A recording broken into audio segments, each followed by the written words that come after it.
Le projet le plus fou jamais imaginé par l'homme vole au-dessus de nous depuis plus de 20 ans. La Station spatiale internationale. Il n'y a rien de comparable dans l'histoire de l'humanité.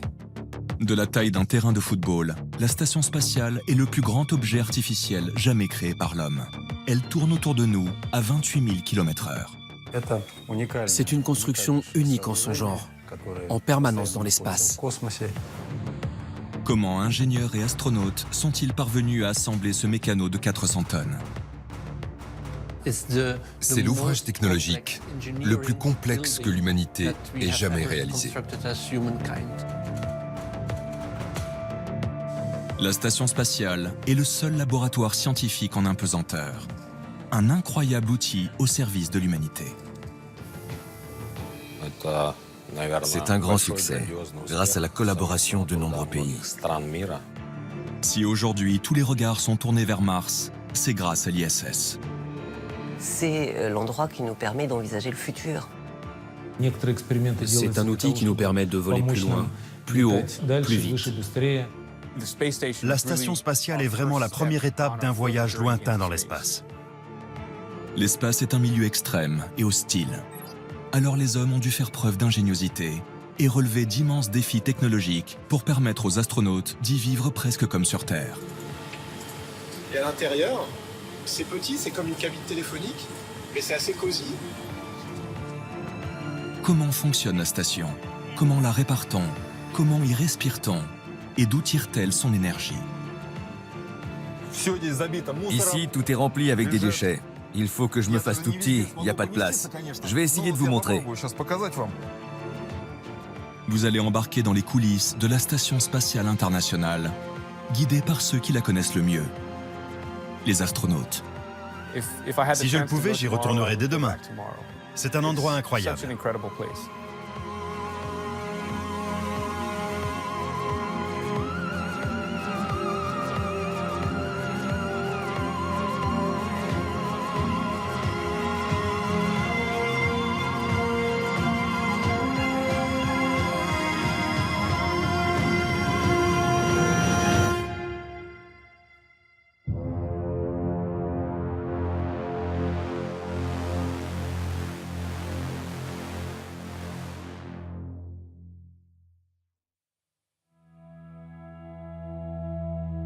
Depuis toujours, les hommes ont rêvé de s'élever dans le ciel, de quitter la Terre et de découvrir de nouveaux horizons.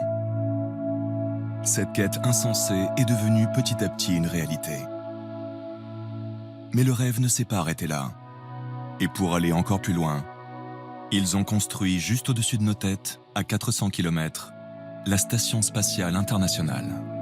Un monstre d'acier de 108 mètres de long, sur 73 de large.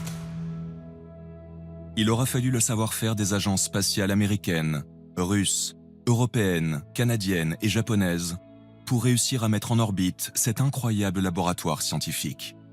Véritable jeu de construction, chacune des pièces fut imaginée et construite sur Terre, puis transportée dans l'espace. 10 années furent nécessaires pour assembler la station. Un défi qui dépasse les frontières. Depuis presque 20 ans, 200 hommes et femmes originaires de tout pays se sont relayés avec passion pour vivre et travailler à bord de la station spatiale. À force, la station est devenue notre enfant chéri. C'est notre jouet préféré dont on ne se lasse pas. C'est notre maison, notre lieu de travail.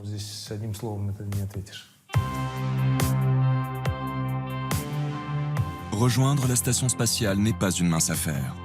C'est le fruit d'un long voyage à bord du vaisseau russe Soyouz. Après 48 heures de vol, le Soyouz n'est plus qu'à 400 mètres de l'ISS. La première chose que vous voyez, c'est un point brillant comme une étoile qui apparaît sur l'écran. Au fur et à mesure que vous vous rapprochez, ce point s'agrandit. Et la première chose que vous découvrez, ce sont les ailes, les grands panneaux solaires de la station spatiale. Tels des explorateurs qui découvrent un nouveau monde, à chaque fois qu'ils s'approchent de la station, même les plus aguerris des astronautes s'émerveillent. Elle est vraiment immense. Tu l'as vue tout le temps en photo, sur des images ou en vidéo. Mais tu n'arrives pas à croire que les hommes ont été capables de construire cette gigantesque station qui vole dans l'espace.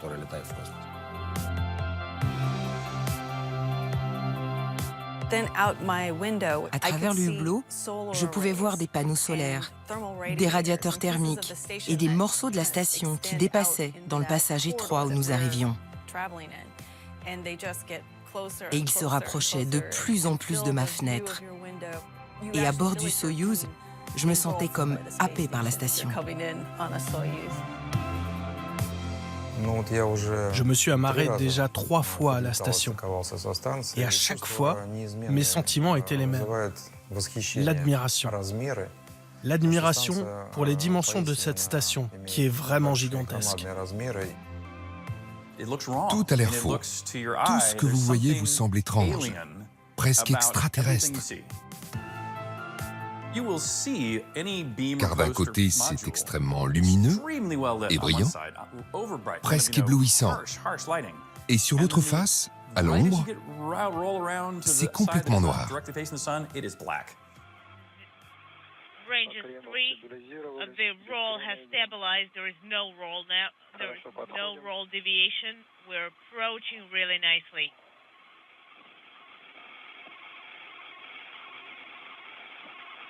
Contact confirmed. And probe retraction confirmed. Docking confirmed. A textbook arrival for the brand new Soyuz MSO-1 spacecraft. Docking confirmed at 11:06 p.m. Central Time. Vous sortez du Soyouz, qui est très étroit, et vous devez traverser des sas qui sont encore plus étroits. En fait, vous avez 2 trappes à ouvrir, celle du Soyouz et celle de l'ISS. Vous rampez dans un espace très confiné, et vos coéquipiers vous tirent pour avancer. C'est comme un accouchement avec les docteurs de l'autre côté qui vous tirent et vous accompagnent pour entrer dans la station spatiale.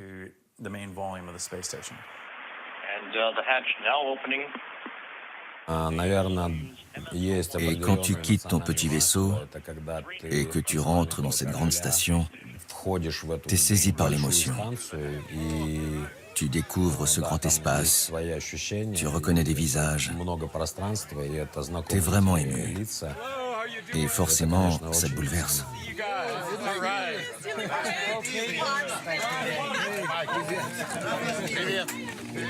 Le volume total de la Station spatiale internationale est comparable à celui d'une maison de 5 pièces et conçu pour abriter 7 astronautes. Chacun d'entre eux y séjourne en moyenne 6 mois.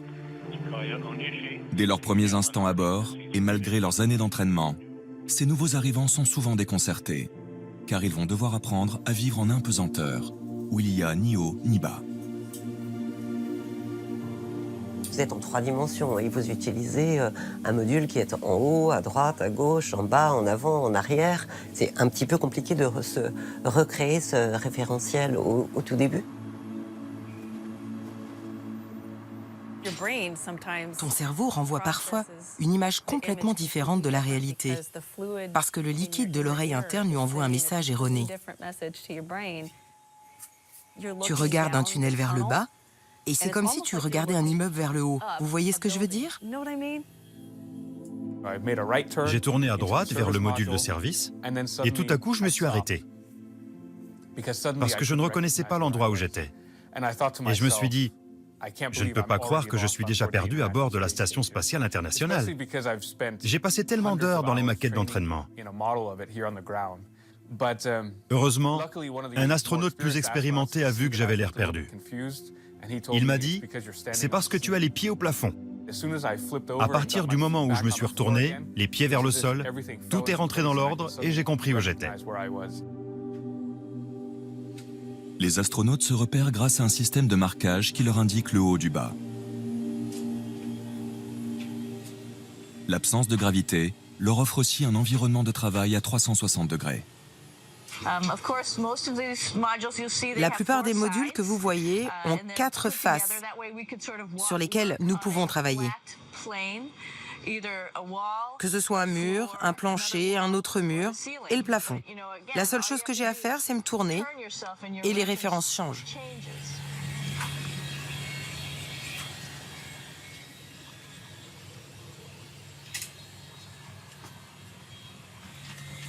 Cette absence presque totale de gravité présente des inconvénients pour le corps humain. Nous ne sommes pas faits pour vivre en apesanteur. Il y a trop de pression sanguine dans notre tête. C'est pourquoi au début, quand les astronautes arrivent, ils ont une tête gonflée, avec un visage rouge et un peu bouffi. Si le visage des astronautes est un peu gonflé, c'est que leur circulation sanguine se modifie. Le sang irrigue moins le bas du corps et s'accumule dans le thorax et la tête. Au niveau du cou et du visage, les veines gonflent. Alors forcément, cette modification de la circulation sanguine provoque quelques désagréments. Vous ressentez vraiment cette pression qui augmente à l'intérieur de votre crâne. Cela encombre votre nez et provoque quelques maux de tête. Mais au bout de quelques semaines, votre corps s'adapte et s'habitue à l'impesanteur.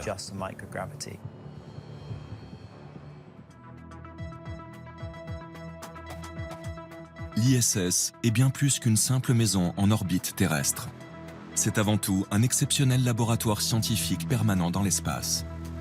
Depuis 20 ans, les astronautes y ont effectué plus de 1700 expériences.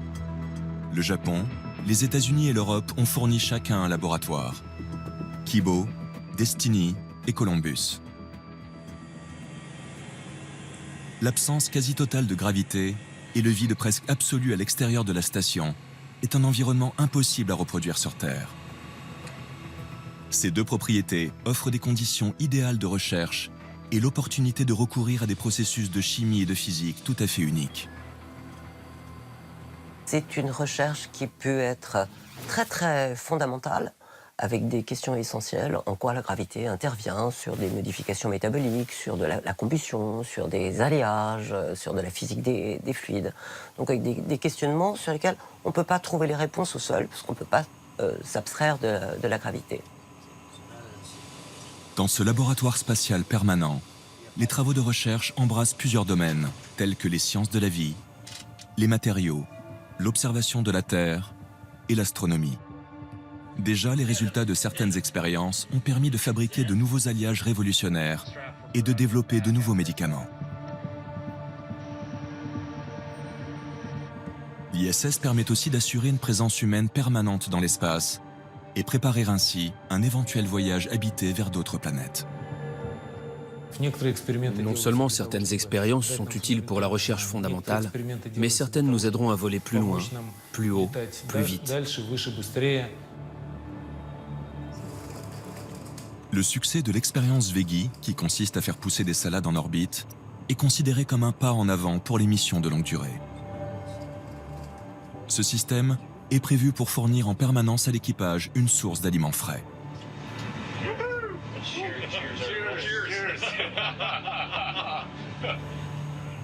À bord de la station spatiale, les expériences concernent aussi la robotique. Dans quelques années, des robots commandés à distance par des hommes pourraient construire d'autres stations, voire même mener des expériences. Une étape de plus dans la préparation pour Mars. La chose importante avec ce joystick, c'est que je pouvais sentir les forces exercées par le robot. C'est la première étape vers le développement d'un exosquelette. C'est un bras robotique que vous portez. Et quand vous bougez le bras, le robot suit exactement le mouvement que vous faites. Mais en même temps, il vous renvoie la sensation de force qu'il exerce. Donc, vous pouvez mieux le contrôler. À l'avenir, l'être humain devra lui aussi être capable de résister physiquement à de très longs voyages. À bord de l'ISS, pour mieux appréhender le futur, le corps humain est lui aussi soumis à des expériences. Nous sommes des cobayes là-haut.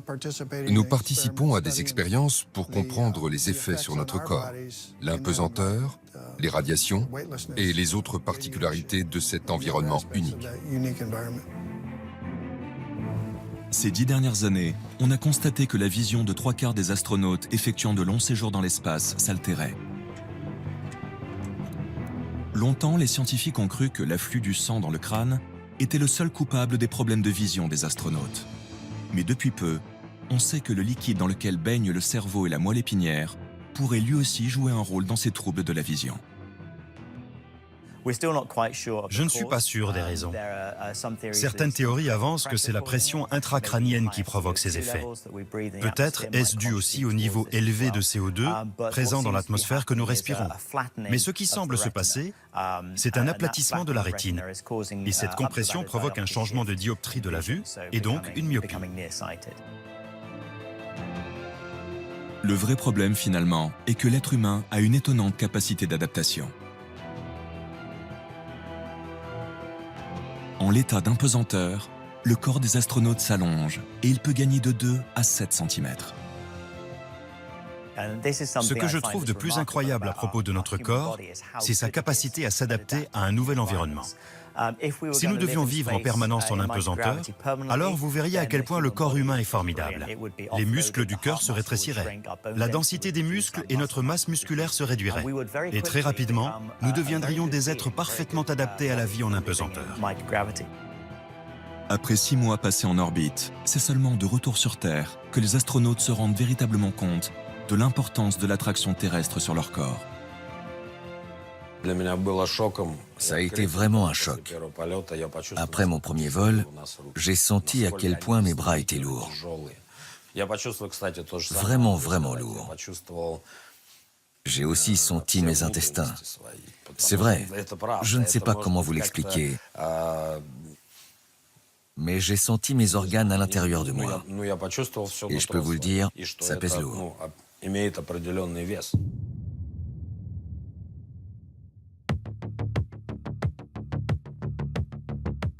L'idée d'installer une station habitée autour de la Terre ne date pas d'hier. Dès les années 20, le Russe Konstantin Tsiolkovsky, maître incontesté de l'astronautique, imagine une station capable d'abriter des hommes.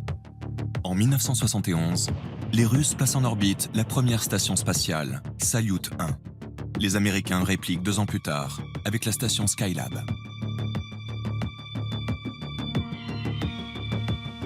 En pleine guerre froide, en 1975, Russes et Américains prouvent que la coopération spatiale est possible avec la mission commune Apollo-Soyouz. Après Apollo-Soyouz, il y a eu une pause dans les programmes des vols habités, du côté de l'URSS comme du côté des États-Unis. Au milieu des années 80, l'heure n'est plus à la coopération spatiale. Les Américains ont leurs navettes et les Soviétiques dominent les vols habités avec la station Mir. Les États-Unis projettent de construire leur propre station. Devant l'ampleur de la tâche et le coût financier, Européens, Canadiens et Japonais prennent part au projet. À la chute du bloc soviétique, la Russie intègre également l'aventure. C'est la naissance de l'ISS, la Station spatiale internationale. Les participants s'engagent à partager leur savoir-faire et à fournir à chacun une partie de station. Le principe de construction est simple. 15 modules seront construits sur Terre, puis assemblés dans l'espace. En fait, la station spatiale est le plus grand mécano jamais construit. Le chantier s'annonce pharaonique. Aujourd'hui encore, on parle des pyramides avec admiration. Eh bien, l'ISS, c'est pareil. Dans le futur, on parlera de l'ISS comme on parle des pyramides.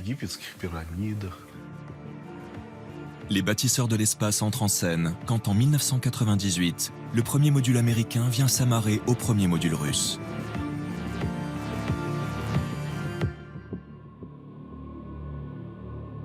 Durant 2 ans, les astronautes vont multiplier les missions pour construire la station et préparer l'arrivée des premiers habitants permanents.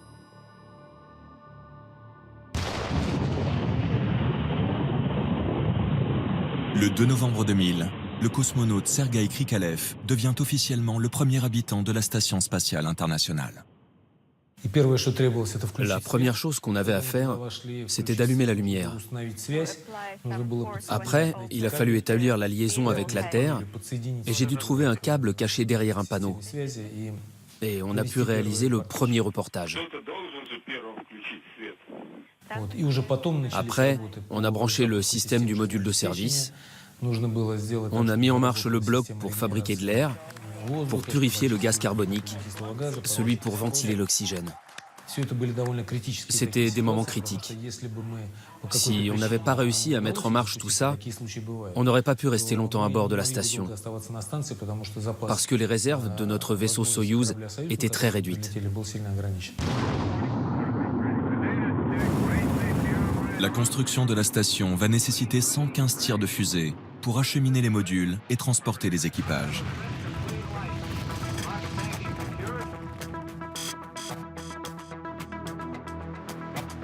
Le Canada apporte une pièce majeure, un bras robotique.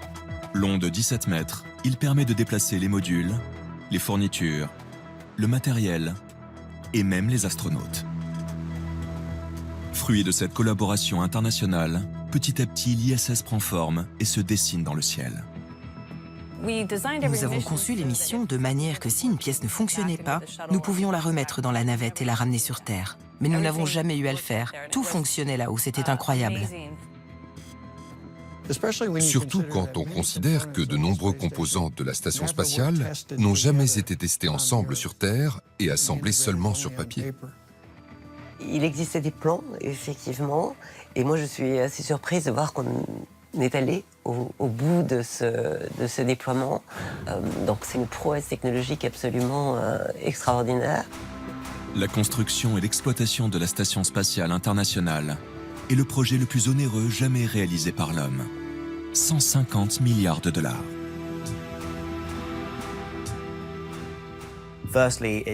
Tout d'abord, quand on voit les retombées scientifiques pour la population sur Terre, ce n'est pas une énorme somme d'argent. Et c'est en plus une police d'assurance incroyablement rentable pour notre avenir.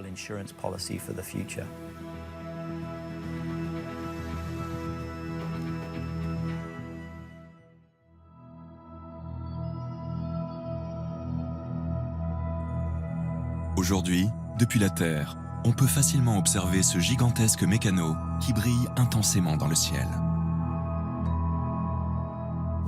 Si elle est si brillante, c'est à cause de la taille de ces énormes panneaux solaires.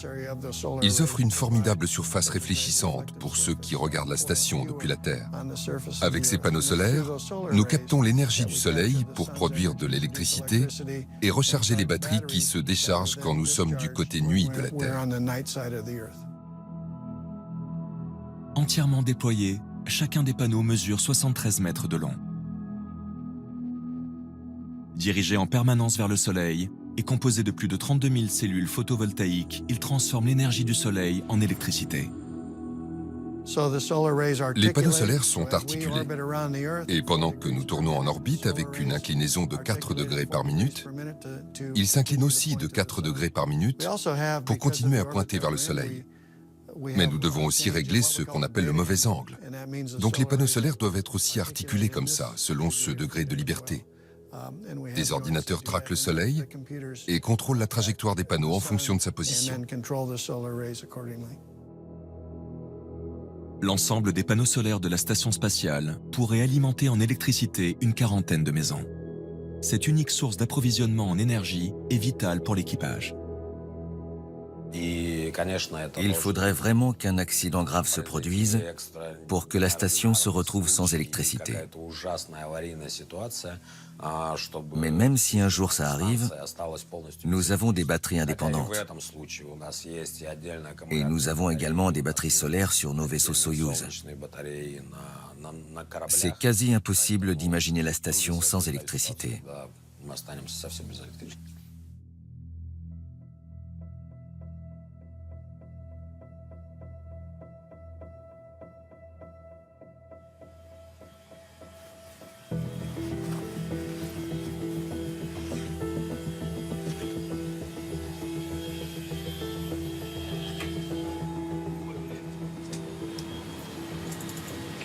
C'est ce qu'on appelle les crew quarters en anglais. Il y en a 4 ici. Et le mien, et je vais vous montrer de quoi ça a l'air à l'intérieur. Il y a mon nom dessus. C'est comme ça qu'on le reconnaît. Et à l'intérieur, c'est petit, c'est comme une cabine téléphonique, mais c'est assez cosy. J'ai mon ordinateur pour envoyer des emails à ma famille, pour appeler aussi sur Skype avec un casque. J'ai un deuxième ordinateur, j'ai mon iPad, j'ai mon nécessaire de bureau. Ici, évidemment, on accroche tout au mur parce que c'est comme ça qu'on stocke nos choses en apesanteur. Regardez, il y a un sac de couchage ici, vraiment confortable. Il est fixé au mur pour que je ne flotte pas et que je ne cogne rien. C'est vraiment agréable de voler, flotter et dormir en apesanteur. Vous dormez dans une boîte et vous vous réveillez, et il y a cet ordinateur juste devant votre visage avec votre emploi du temps qui vous crie « Lève-toi, va travailler ». C'est ça notre quotidien. Le matin, on se lève et puis on se prépare pour aller travailler, comme sur Terre.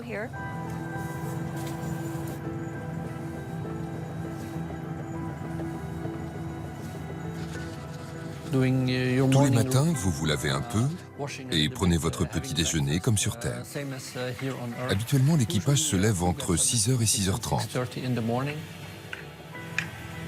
À l'heure des repas, les astronautes mangent généralement des produits déshydratés afin de faciliter le transport et réduire le volume de stockage des réserves de nourriture.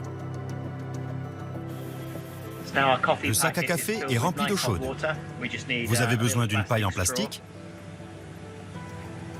Insérez la paille, enlevez le bouchon et buvez. La première chose, effectivement, après le réveil et le café avalé rapidement, voilà, c'est le contrôle des paramètres de la station et le premier rapport au sol pour dire où on en est, comment est la station. Et puis, recevoir du sol des instructions qui peuvent modifier un tout petit peu un planning qui est en général un planning préparé sur une semaine. Pour assurer le bon fonctionnement de la station spatiale, un système de communication efficace est nécessaire entre l'espace et le sol. À Houston, au siège de l'Agence spatiale américaine, les équipes disposent d'un contact quasi permanent avec les astronautes. Depuis le centre de contrôle, et grâce à la télémétrie, les ingénieurs interagissent sur les nombreuses structures opérationnelles de la station. Si vous souhaitez intervenir sur un paramètre, envoyer une commande sur une pompe ou un ventilateur, vous devez aller jusqu'à un ordinateur, naviguer dans de nombreux menus et activer la commande. Pour l'équipage, c'est pas facile, mais pour nous, c'est notre travail. L'ISS est vraiment contrôlé depuis le sol à partir de centres de commandement situés dans le monde entier. Nous avons des équipes en charge des différents systèmes, et pas seulement ici à Houston. Nous avons des équipes en Russie, en Allemagne, au Japon, des gens partout dans le monde qui travaillent pour un objectif commun.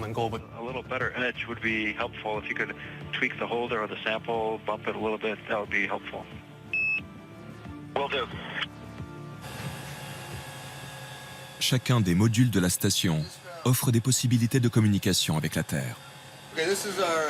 Cet écran est intéressant parce qu'il nous indique comment vont les systèmes, mais surtout, il nous indique les possibilités de communication. Nous avons 4 canaux, espace-terre, et il nous indique lesquels sont libres.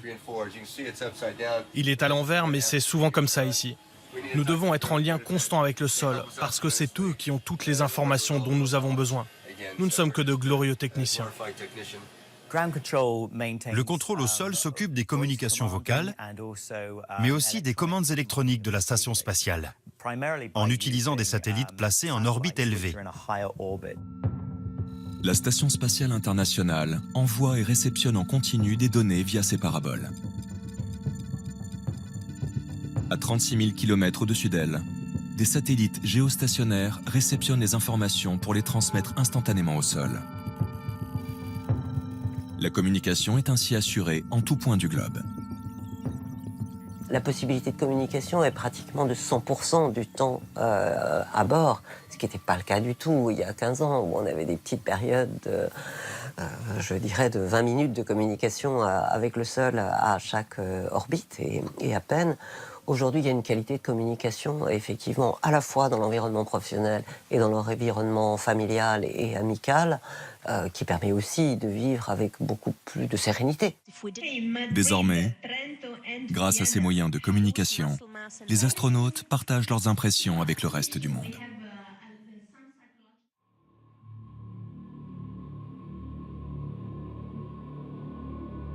Sur Terre, l'homme a besoin d'oxygène. Mais dans l'espace, il n'y en a pas. La Station spatiale internationale embarque plusieurs systèmes pour en produire et en fournir à l'équipage. L'atmosphère à bord de l'ISS est très similaire à celle que nous avons ici sur Terre. La seule différence est que nous avons un peu plus de CO2 à bord de la station. Et ça peut devenir un vrai problème pour les astronautes. Une grande partie de mon travail consiste à surveiller la chaîne de fabrication de l'oxygène. L'idée est de prendre de l'eau, H2O, et grâce à l'électricité de séparer l'hydrogène de l'oxygène. Une partie de l'oxygène est fabriquée dans le module de service russe. Vous êtes ici dans le module de service. Vous voyez qu'il n'est pas très grand, mais il est essentiel. Dans ce module, il y a tous les systèmes nécessaires à la vie des cosmonautes. Il contient des réservoirs d'eau recyclés dans lesquels passe de l'électricité. Cette charge électrique isole les composants chimiques de l'eau, l'hydrogène et l'oxygène. On appelle cela une électrolyse. Nous récupérons l'oxygène de l'eau, nous l'envoyons dans la station pour que l'équipage respire. Des pompes propulsent l'oxygène à travers des tuyaux qui traversent la station pour alimenter l'équipage en air frais. Nous pouvons contrôler la constitution de l'atmosphère et vérifier la quantité d'oxygène et de gaz carbonique que nous avons. Devons-nous fabriquer l'oxygène? Avons-nous besoin d'évacuer du gaz carbonique? Devons-nous remplacer l'azote? À partir de cette salle, nous pouvons consulter de nombreuses données appelées télémétrie.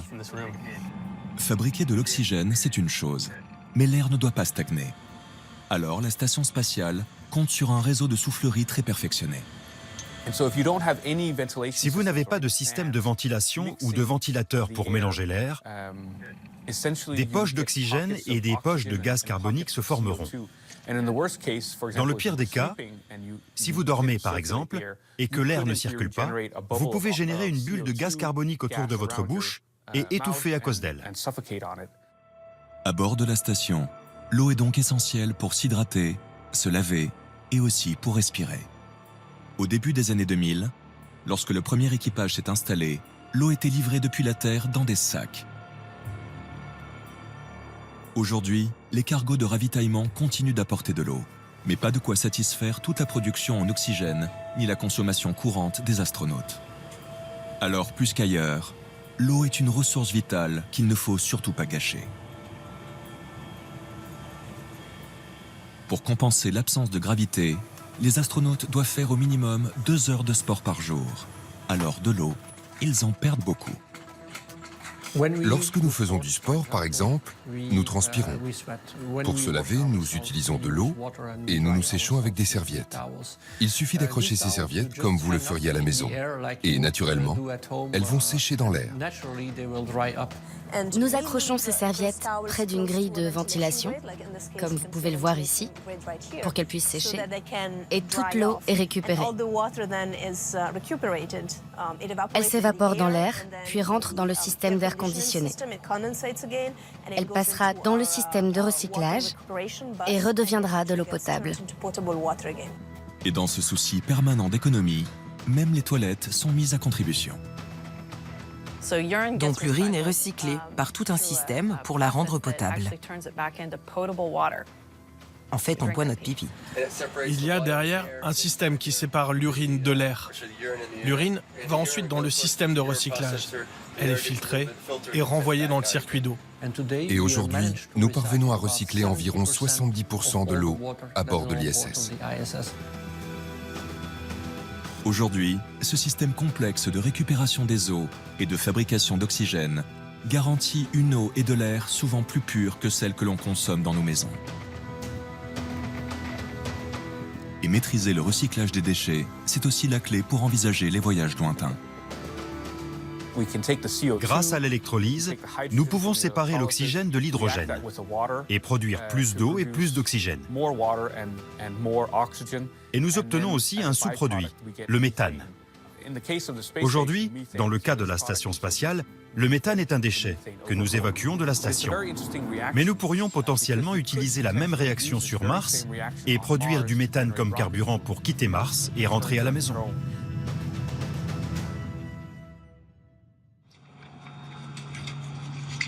Je vais vous emmener voir l'endroit le plus cool de la station.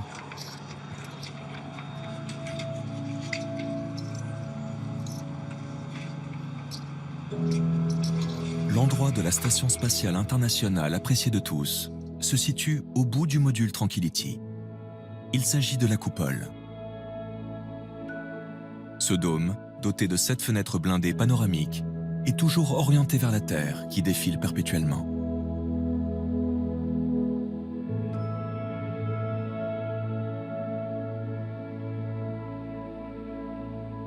Lancée à 28 000 km/h, la Station spatiale internationale fait 16 fois le tour de la Terre par jour. Sa trajectoire couvre 85% de la surface du globe, offrant un poste d'observation idéal, propice aux découvertes scientifiques.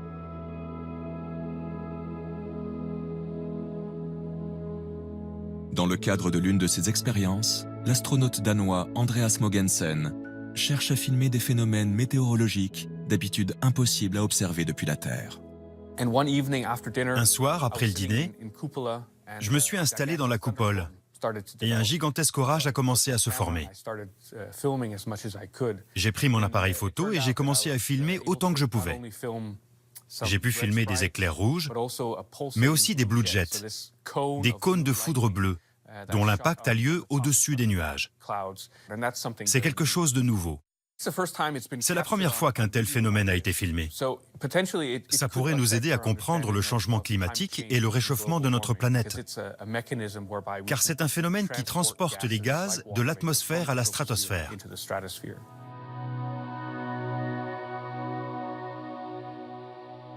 La coupole est également le lieu où les astronautes viennent profiter de leur rare temps libre.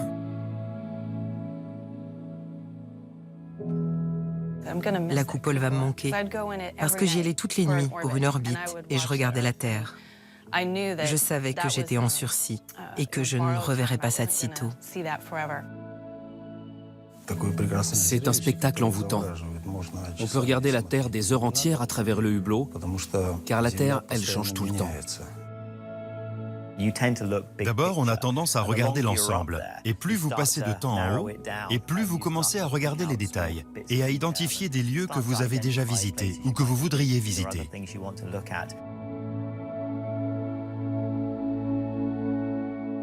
Quand nous partirons vers d'autres planètes de notre système solaire, je pense qu'au moment où on ne verra plus la Terre dans le hublot, ce sera vraiment très stressant. Parce que nous, à bord de la station, dès qu'on a un moment de libre, on va toujours regarder la Terre. Dans l'espace, lorsqu'ils observent la Terre, les astronautes développent un symptôme bien à eux, l'overview effect, ou l'effet de vue d'ensemble. C'est une prise de conscience de la situation de la Terre dans l'espace. Et c'est vrai que le regard change par rapport à cette planète qui nous est si habituelle, si finie, je dirais, quand on la regarde du sol. La Terre, c'est un organisme unique. On ne voit pas les frontières des pays, mais on voit les frontières des malheurs. De là-haut, tu vois les catastrophes écologiques, les incendies. Et parfois, tu as l'impression que la Terre nous appelle et qu'elle nous dit « Aidez-moi ». C'était comme être dans un film. Travelling arrière de la caméra, mais avec un zoom avant. Avec un acteur, en l'occurrence la Terre, qui ne change pas de taille. Mais d'un coup, votre sens de la réalité s'effondre. Et j'ai eu une réaction physique à ce moment-là. Et là, j'ai compris. J'ai compris comme jamais auparavant.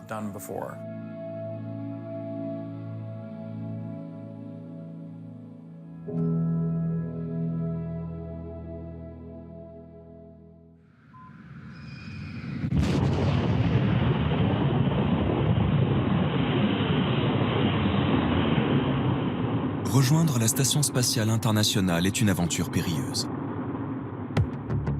Un voyage vers l'espace débute forcément au cœur de la Russie, au cosmodrome de Baïkonour. Forcément, car aujourd'hui, le seul moyen d'envoyer des astronautes vers l'ISS est le vaisseau russe Soyouz, surnommé le taxi de l'espace.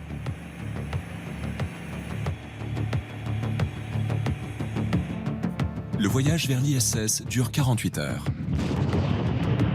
C'est dans ce petit module, perché à plus de 40 mètres de haut, que les astronautes sont installés. Harnachés à leur siège, prêts à décoller, c'est grâce à cette cabine, appelée module de descente, que les astronautes pourront aussi revenir sur Terre. Quand le vaisseau arrive en orbite, l'équipage rejoint le module orbital. De la taille d'une camionnette, c'est ici qu'ils vont pouvoir se détendre. À l'autre extrémité se situe le module de service.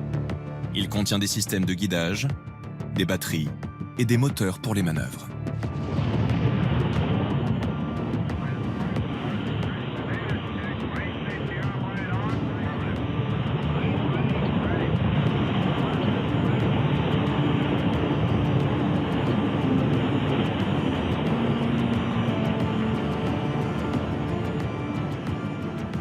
L'équipage doit régulièrement contrôler la trajectoire du vaisseau et éventuellement la réajuster. Le trajet compte une trentaine de tours de la Terre, le temps que Soyouz se cale sur la même orbite que l'ISS pour préparer l'amarrage.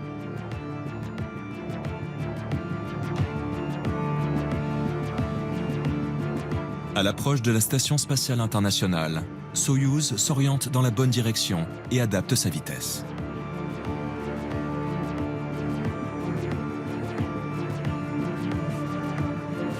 Bien qu'automatisée, cette phase d'approche est toujours délicate. À la moindre incertitude ou défaillance technique, le commandant doit être capable de reprendre la main pour assurer l'approche finale. Et c'est dès son premier vol que l'astronaute Timothy Peake a dû faire face à un incident qui aurait pu avoir des conséquences dramatiques. Tout se passait bien jusqu'à 17 mètres de la station.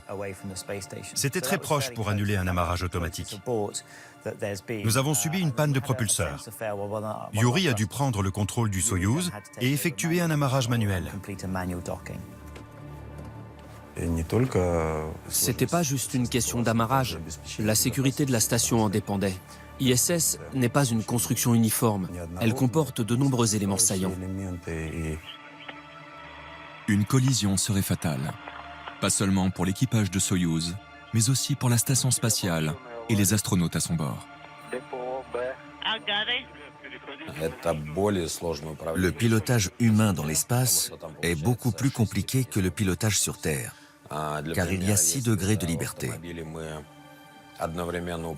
Sur Terre, quand on conduit sa voiture, on a 2 degrés de liberté.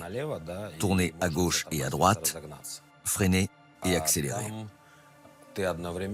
Et là-haut, dans l'espace, tu pilotes avec 6 degrés de liberté en même temps.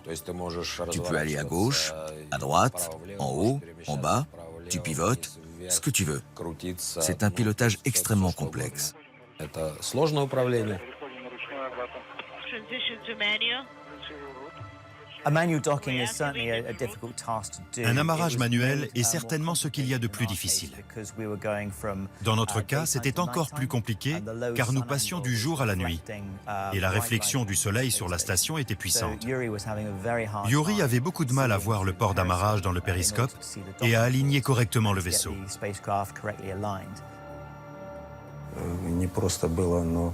C'était très compliqué.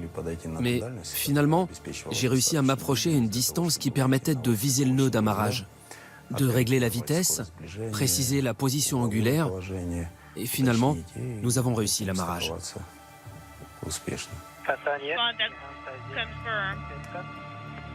Jusque-là, pendant ces manœuvres périlleuses, la station spatiale n'a jamais connu d'accident.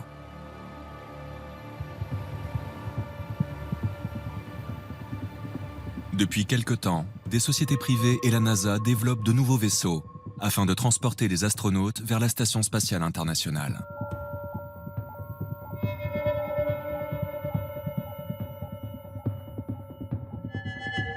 Les ouvriers de l'espace installent donc de nouveaux modules d'amarrage.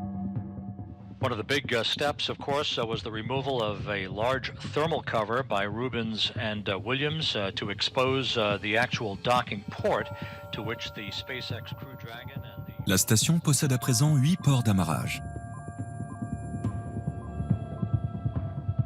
Outre les vaisseaux des passagers, ceux d'un autre genre s'amarrent aussi à la station spatiale. Il s'agit des cargos de ravitaillement.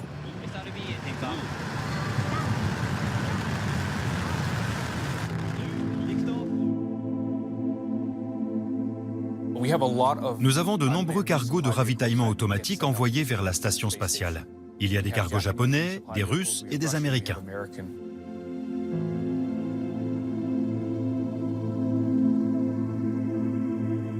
Tous les 3 mois, ces cargos ravitaillent la station, en lui livrant de l'eau, quelques produits frais, des vêtements, des outils et des expériences.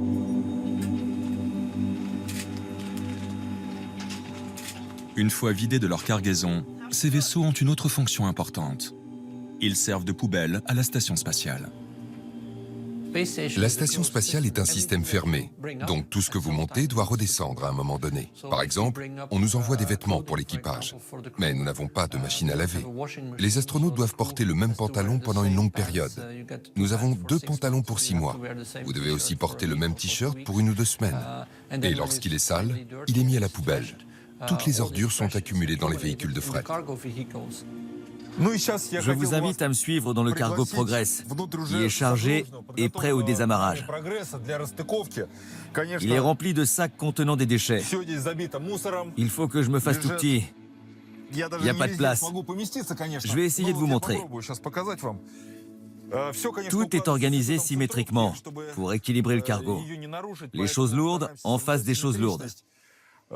Vous voyez ici, par exemple, il y a des colonnes de purification, des seaux qu'on a utilisés, et même notre linge sale, et des petits emballages avec nos poubelles. Les cargos chargés des déchets seront désamarrés. Ils brûleront et se désintégreront en entrant dans l'atmosphère. Mais certains de ces cargos de ravitaillement remplissent une dernière fonction qui concerne directement l'ISS. Ils lui servent de moteur. La station n'étant pas capable de se maintenir toute seule à la bonne orbite. L'ISS est situé à environ 400 km de la surface de la Terre. Vous pourriez penser qu'il n'y a pas d'air. Alors pourquoi devrions-nous changer sa vitesse? Elle devrait pouvoir rester en orbite pour toujours. Mais en fait, il y a une petite quantité d'air à l'altitude de l'ISS. Concrètement, vous avez ce gigantesque terrain de football avec une grande surface de contact qui brasse la petite quantité d'air présente dans cette atmosphère. Et au fur et à mesure, la station perd de l'altitude. C'est pour ça que l'ISS perd 2 km d'altitude par mois. Et sans manœuvre pour la repositionner, la station retomberait dans notre atmosphère. Tous les 6 mois, un cargo de ravitaillement est utilisé pour réajuster l'orbite de l'ISS.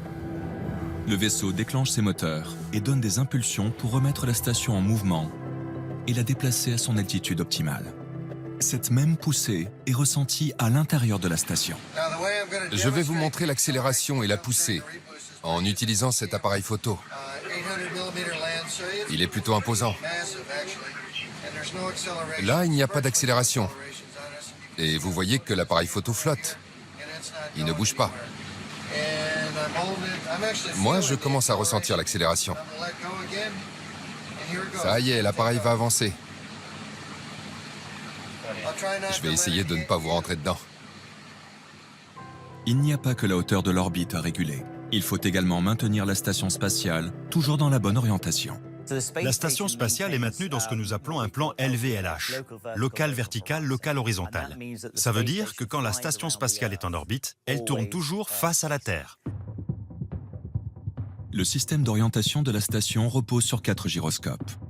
Sans eux, et lancé à 28 000 km/h, l'ISS tournerait sur elle-même sans fin.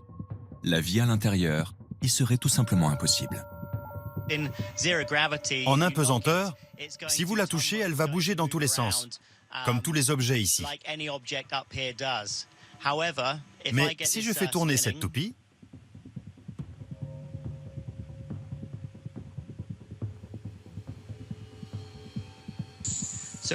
quand la toupie tourne, vous pouvez voir comme elle devient stable. Et même si je la touche, elle ne va pas changer d'axe. Elle restera droite.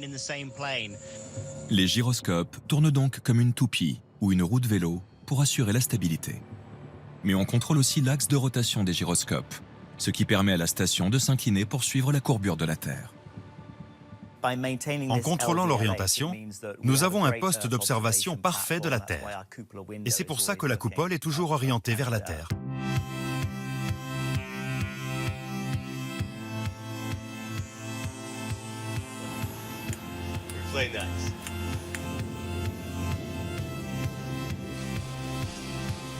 Quand ils ne sont pas en train de faire des expériences scientifiques, les astronautes se consacrent à la maintenance et à l'entretien de leur station.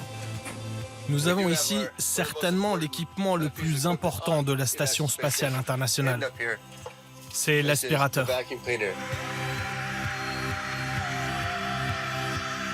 Même si un système de filtre permet d'éliminer les particules et certains microbes, le ménage régulier dans ce milieu confiné évite le développement des bactéries. Il permet aussi de récupérer des pièces qui semblaient à jamais perdues.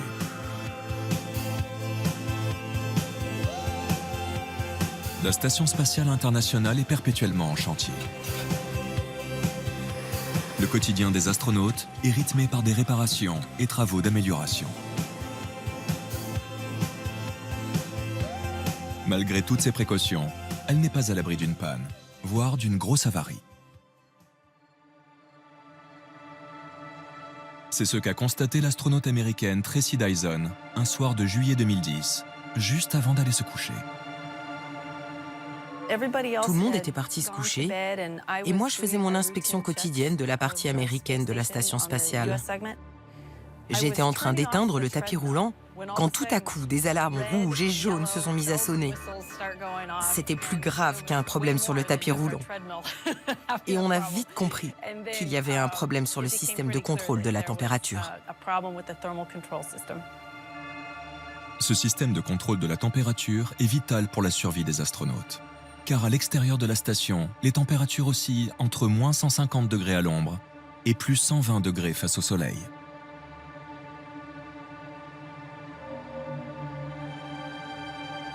À bord de la station spatiale, les appareils électriques, et plus particulièrement les ordinateurs, génèrent une importante source de chaleur. Pour s'en débarrasser, l'ISS dispose d'un système de refroidissement. Des fluides froids parcourent toute la station. Il existe des boucles d'eau sur le segment américain. La poutre centrale et les panneaux solaires sont refroidis grâce à de l'ammoniac. Et la partie russe utilise une combinaison de produits chimiques. Nous savions que la situation pourrait devenir critique si nous perdions une autre pompe. Et si cela arrivait, on n'aurait plus qu'à rentrer à la maison. Au sol, comme dans la station, les équipes se rendent compte que la situation est critique. Pour remplacer la pompe d'ammoniac défectueuse, il faut sortir de la station et réparer de l'extérieur.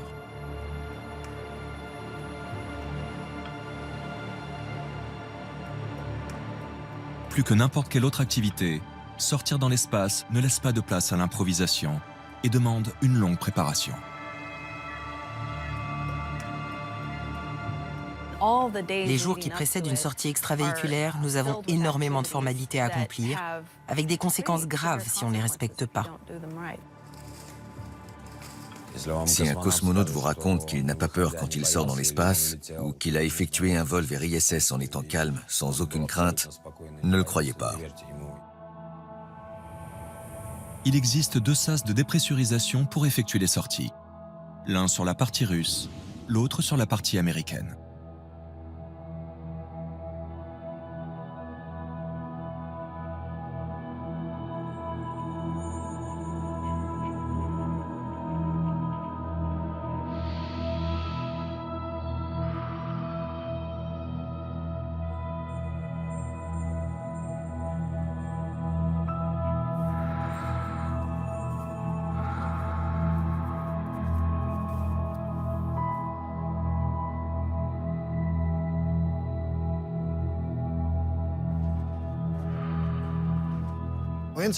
Le volume intérieur de la station spatiale est comparable à une maison de 5 pièces.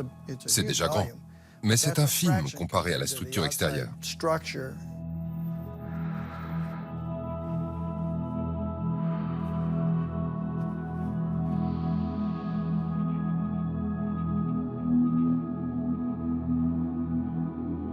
L'homme est incapable de survivre dans le vide spatial. Il n'y a pas d'oxygène, le corps est exposé à des températures extrêmes, aux micrométéorites et aux rayons cosmiques. Pour effectuer les réparations, les astronautes portent donc un équipement de très haute technologie. La combinaison spatiale est un matériel technologique d'une extraordinaire complexité. C'est une mini-station spatiale qui doit vous garder en vie. La survie des astronautes a un prix, car une telle combinaison coûte 15 millions de dollars. Elle se compose d'un casque-bulle recouvert de filtres. Il protège les yeux de l'astronaute des rayons du soleil qui pourraient l'aveugler instantanément. De puissantes lampes servent à se repérer dans la nuit, et une caméra transmet les images au sol. Un petit tuyau tout près de la bouche délivre de l'eau à l'astronaute durant sa sortie. Écouteurs et microphones permettent de communiquer avec le sol et l'équipage resté à bord de l'ISS. Sur le plastron, les molettes contrôlent l'arrivée d'oxygène et la température. Sous sa combinaison spatiale, l'astronaute porte un vêtement traversé de tubes en plastique dans lesquels de l'eau fraîche circule pour réguler la température. Dans son sac à dos, une réserve d'oxygène et d'eau et des batteries lui assurent une autonomie totale jusqu'à 8 heures d'affilée. En raison de l'absence de gravité, l'astronaute ne subit pas les 130 kg d'équipement. Être capable de se mouvoir avec un tel scaphandre nécessite une condition physique exceptionnelle. À l'extérieur, vous effectuez 90% de vos activités avec vos bras et vos mains. Mais parce que c'est une combinaison pressurisée, cela nécessite des efforts considérables pour bouger vos doigts dans ces gants si rigides. Un tel exercice requiert une concentration de tous les instants. Ici plus qu'ailleurs, l'erreur est inenvisageable. C'est l'une des choses les plus difficiles que nous faisons dans l'espace. Ce n'est pas seulement dur physiquement, mais cela requiert aussi un mental d'acier. Parce que non seulement vous luttez contre la rigidité de votre combinaison à chaque geste que vous faites, mais vous devez aussi rester concentré tout le temps. Une sortie extravéhiculaire dure entre 6 et 8 heures, et vous restez dans votre combinaison spatiale sans aucune interruption.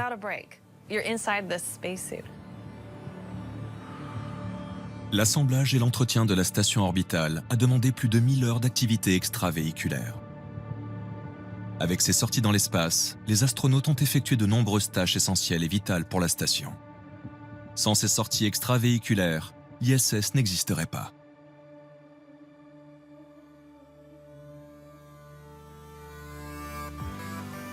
À 400 km au-dessus de la Terre et à l'extérieur de la station, Tracy Dyson et Doug Willock s'activent à retirer la pompe défaillante pour la remplacer avec l'une des 4 de rechange dont dispose le complexe. C'est comme un réfrigérateur, c'est vraiment grand. Heureusement, nous avons utilisé le bras robotique. Doug Willock était attaché sur le bras tout au bout, et moi, j'étais en soutien sur la poutre pour l'aider et le guider dans cette manœuvre. Au total, 4 sorties extravéhiculaires, soit 29 heures, furent nécessaires à ces plombiers de l'extrême pour réparer avec succès le système de chauffage. L'équipe au sol a pu remettre en route le système de contrôle thermique. Et finalement, nous avons sauvé la station spatiale. Que voulez-vous de plus? Outre les pannes techniques, la Station spatiale internationale et ses habitants sont menacés par d'autres dangers. Richard Garriott fait partie de ces astronautes non professionnels qui ont pu voyager à bord de l'ISS. Il se souvient de ces nombreuses alarmes qui rythmaient son quotidien.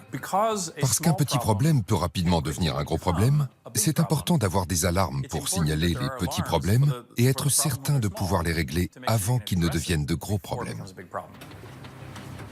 À bord de la station spatiale, le premier des dangers est le feu. Au cours de leur formation, les astronautes s'y préparent pour devenir de véritables pompiers. Sur Terre, s'il y a un feu dans votre maison, vous allez dehors et vous téléphonez aux pompiers. Ils arrivent et ils peuvent vous aider. Et vous avez la possibilité de quitter votre maison. Mais à bord d'ISS, il n'y a nulle part où aller. Donc vous devez combattre le feu et régler le problème. Autre souci des astronautes. À bord de la station, ils ne sont plus protégés par l'atmosphère de la Terre. Et les éruptions cosmiques émises par le Soleil sont susceptibles de provoquer des cancers et d'engendrer des mutations génétiques. La seule chose qui peut vous protéger des radiations, c'est la densité de matière. Aucune quantité de Kevlar ou d'un autre matériel anti-choc ne peut vous protéger d'un noyau atomique. C'est trop petit. Ça passe à travers tout. La meilleure protection, c'est de dormir ou de passer le plus de temps possible derrière un bloc conséquent de matière. Par exemple, dans la partie russe, l'endroit où ils stockent les batteries, car elles sont de bonne protection. En cas de forte éruption solaire, certains modules servent de refuge pour protéger l'équipage. La troisième menace pour la Station spatiale internationale sont les débris de l'espace. Si vous observez un vieux hublot qui est en place depuis 10 ou 20 ans, vous verrez des impacts de débris spatiaux. Ils peuvent être incroyablement petits, mais lancés à 28 000 km/h, cela peut quand même faire un sacré trou. Un objet aussi petit qu'un grain de sable, lancé à 28 000 km/h, est susceptible de perforer la coque de la station, de provoquer une dépressurisation et de tuer l'équipage à bord. Les ingénieurs ont élaboré une carte représentant en rouge les zones de la station les plus exposées aux débris de l'espace. Celle-ci leur permet d'identifier les zones à protéger en priorité. Mais les modules sont recouverts d'une couche d'aluminium qui ralentit les microdébris. Une couche de céramique et de Kevlar réduit les débris en poussière. La dernière couche bloque les particules et protège les astronautes. Plus de 100 000 pièces de fusées et satellites, stigmates de l'activité humaine dans l'espace, jonchent la trajectoire de l'ISS, allant de la taille d'une pomme à celle d'un bus. Les ingénieurs au sol sont capables de surveiller ces débris. Et pour éviter tout impact, l'altitude de la station peut être réajustée.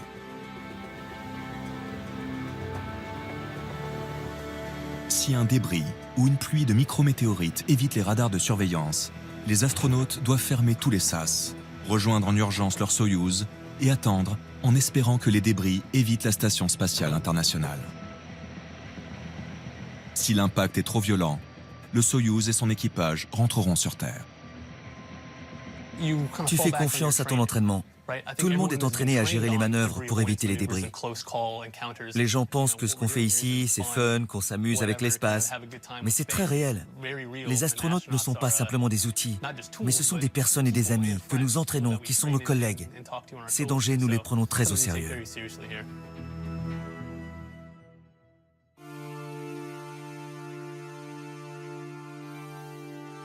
Depuis 1998, la Station spatiale internationale est au service de l'homme et grâce à elle, il a appris à vivre dans l'espace.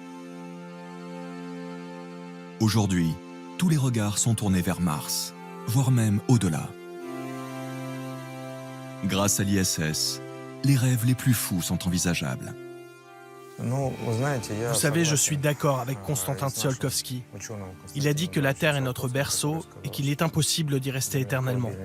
Et je pense aussi que l'humanité est obligée de devenir une civilisation interplanétaire. Initialement, la désorbitation de la station et sa destruction étaient prévues pour 2020. Mais sa durée de vie a été prolongée jusqu'en 2024, voire 2028. De quoi maintenir encore pour quelques années une présence continue de l'homme dans l'espace au service de la connaissance. Les recherches effectuées à bord de la station spatiale nous aident déjà pour ces missions. Nous apprenons à vivre et à travailler dans l'espace. Nous apprenons comment le corps humain s'adapte.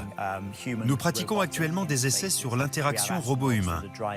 Nous avons des astronautes qui conduisent des rovers autour de la Terre depuis la station spatiale. Nous comprenons toutes les techniques de communication. Nous cultivons notre propre nourriture à bord de la station spatiale. Nous comprenons mieux les radiations et leurs effets sur le corps humain. Comment nous pouvons protéger les équipages contre les rayonnements lorsque nous effectuons ces missions.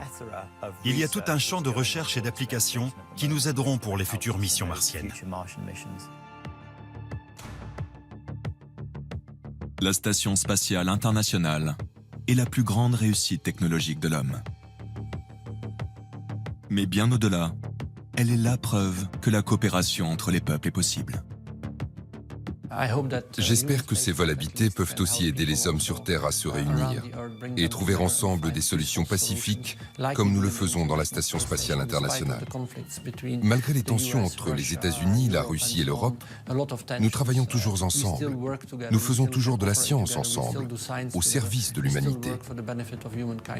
Nous espérons que les gens du monde entier prendront exemple sur l'ISS.